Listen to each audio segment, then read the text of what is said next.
Kayak sedih nggak? Sedih. Lalu dia bilang, kenapa nggak ada yang sayang sama Kea? Terus saya bilang, yakin nak, papa sama mama dan kakak adikmu tuh selalu sayang sama Kea. Tidak pernah tidak sayang. Kita tidak bisa mengharapkan orang lain sayang sama kita.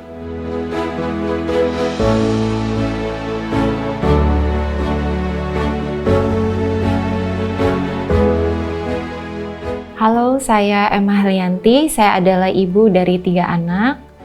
Saya hari ini ingin sharing tentang pengalaman buruk saya dengan babysitter.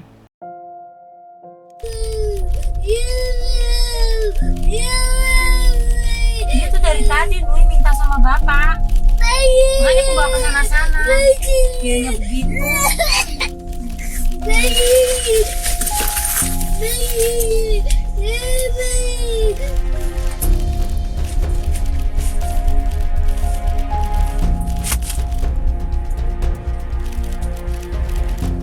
kemarin tidak reset. Dikasih tahu. Minta maaf sama Dini kau. Minta maaf. Mama sama papa nggak ada syukur kalau nggak disayang sama kakak Sofia menikah. Salah dia sendiri. Begitu terus. Nggak ada baiknya di pulang. Ya kun. Ya kamu. Ya kun ke. Kiranya mau ditegur lagi sama Allah. Udah ditegur kan sama Allah kan? Mau ditegur lagi lebih perih. Nuy, dia ditegur sama Allah nggak bisa ngapa-ngapain, Nuy, cuma bisa ngomong nggak ada remnya, Nuy. Gak ada remnya, Bu. Ya. Saya tadi belanja gimana? Mana aja? Jangan. Mana aja?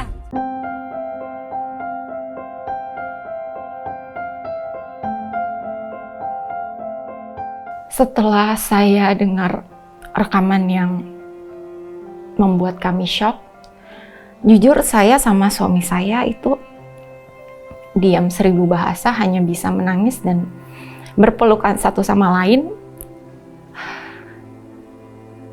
Kita nggak punya keberanian untuk, saat itu ya, hari Selasa itu nggak punya keberanian untuk menghadapi anak-anak kita. Lalu esok harinya saya bertanya dengan Kea yang dirundung saat itu. Saya tanya, Kea, gimana sama sekarang kan Mbak TF udah nggak ada. Kea seneng nggak? Iya. Kea sayang nggak sama Mbak NA? Enggak. Kea marah nggak sama Mbak TF dan Mbak NA? Enggak. Tapi mereka suka marahin Kea. Oh, kenapa? Saya tanya.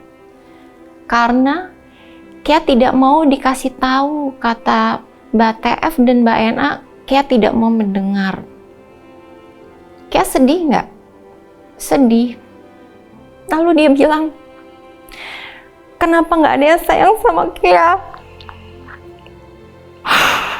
Terus saya bilang, yakin nak, papa sama mama dan kakak adikmu tuh selalu sayang sama Kea. Tidak pernah tidak sayang. Kita tidak bisa mengharapkan orang lain sayang sama kita.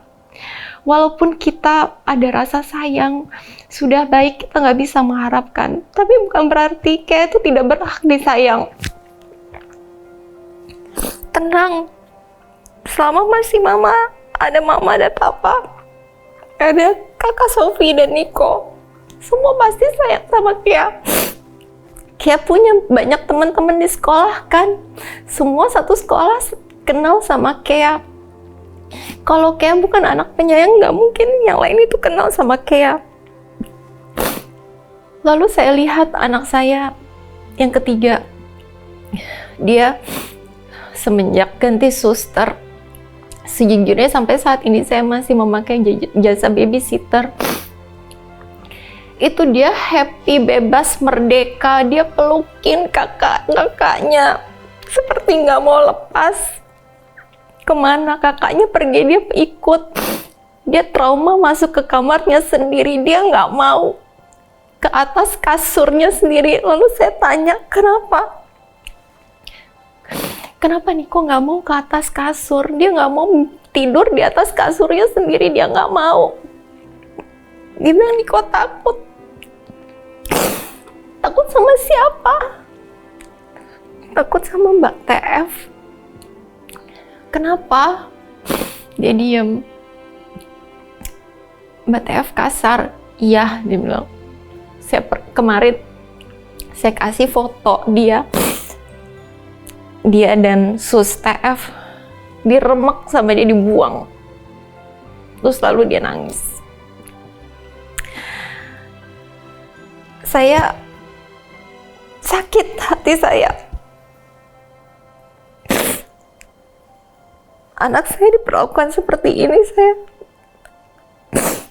saya nggak tahu sampai kapan luka saya bisa sembuh. Saya cuma manusia biasa.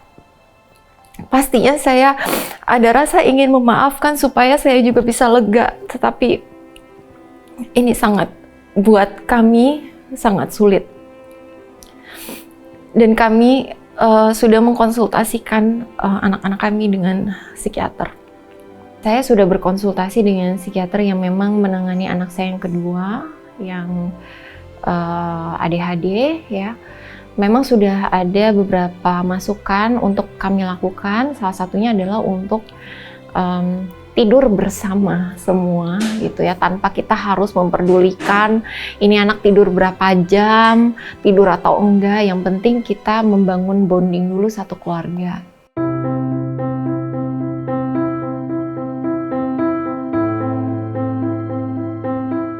Jadi kurang lebih 1 tahun yang lalu, supir saya sempat melapor, Bu, saya lihat kayak tangannya ditarik, digeret.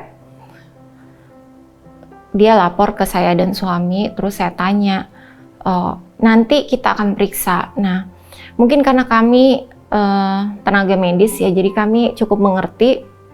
Kami diam saat itu, tapi kami sambil memeriksa bahwa tidak ada jejas, trauma, tidak ada kekerasan fisik saat itu, tidak ada. Lalu saya sempat tanya sama anak saya yang pertama. Anak saya bilang, kayak tidak bisa diam, dan sedangkan ada mobil lewat. Oh, saat itu saya berpikir sama suami saya, oh ini protektif gitu, takut anak ini ketabrak. Nah setelah itu tidak ada laporan apapun dari supir saya. Tetapi saya selalu merasa, ini TF ini kenapa ya? Kenapa misalnya seperti kemarin saya membuat pesta ulang tahun untuk anak saya yang kedua, kayak dia selalu bilang, nanti Niko juga dibikinin juga ya Bu? Oh iya, ya pasti kalau usianya memang sudah cukup dan sudah cukup mengerti gitu. Jadi seperti tidak ingin kalah gitu, kayak seperti menggapkan antara anak-anak saya, padahal kami orang tuanya tidak pernah bermaksud seperti itu.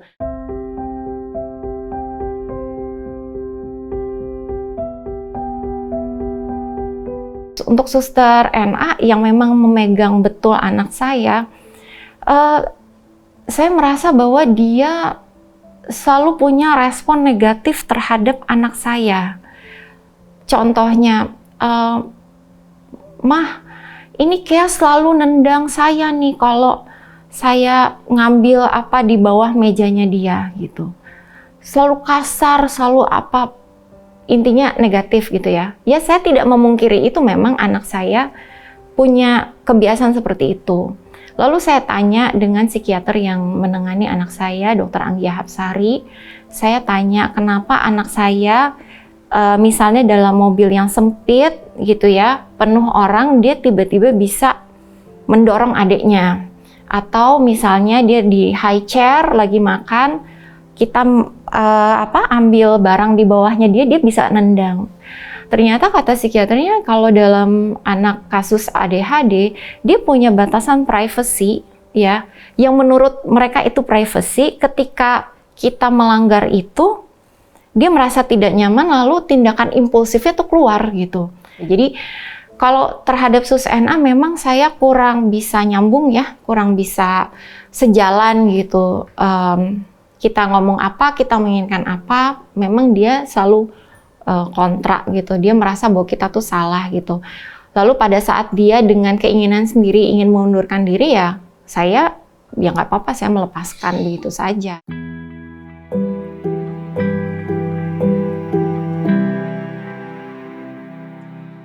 Kebetulan memang kami masih memakai yayasan yang sama. Kenapa? Karena pada saat kami mengganti itu, kami belum dapat rekaman ini gitu ya. Tentunya ketika seandainya rekaman ini sudah lebih awal kami dapatkan, pasti keputusannya akan berbeda. Jadi memang dua anak ini memang masih dengan babysitter, tetapi saya dan suami saya juga dalam tahap berpikir ya, untuk apakah kami akan mengkombinasikan mereka dengan daycare.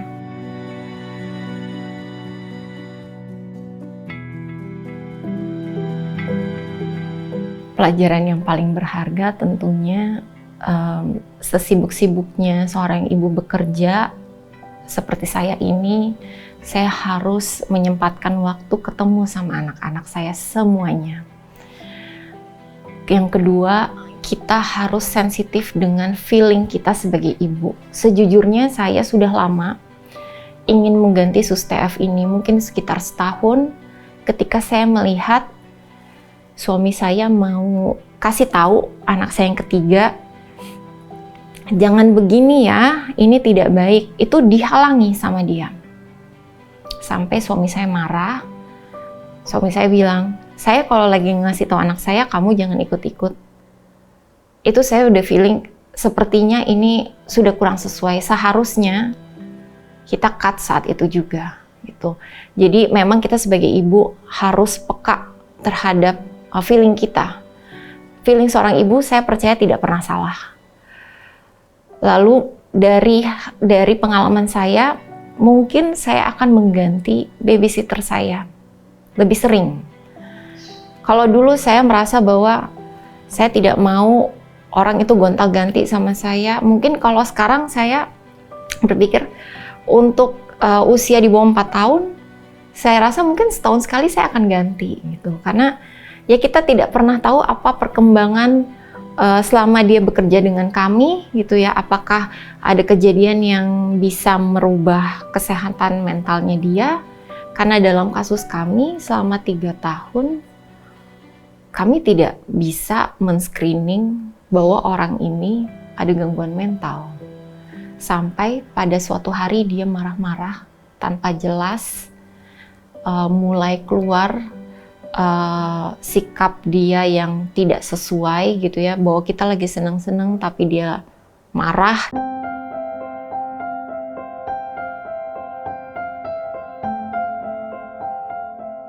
Memang supir ini sudah ikut keluarga kami kurang lebih sekitar 6 tahun. Saya tidak menyangka dan saya sungguh berterima kasih bahwa supir kami ini sangat meresapi dengan kata-kata yang selalu saya ucapkan setiap saat, setiap saya mau berangkat kerja. Pak, saya titip ya anak-anak saya.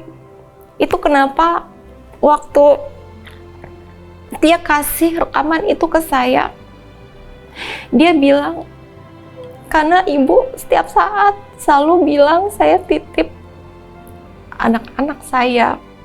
Jadi saya terima kasih. Ini adalah suatu yang tidak ternilai dengan uang yang sudah kami pernah berikan ke Pak Supri.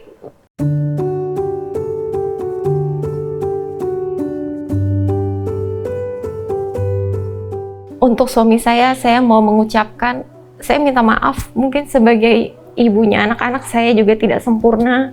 Untuk anak-anak saya cuma berharap suatu hari kalian bisa memaafkan saya. Kalian bisa tahu kenapa saya melakukan ini semua.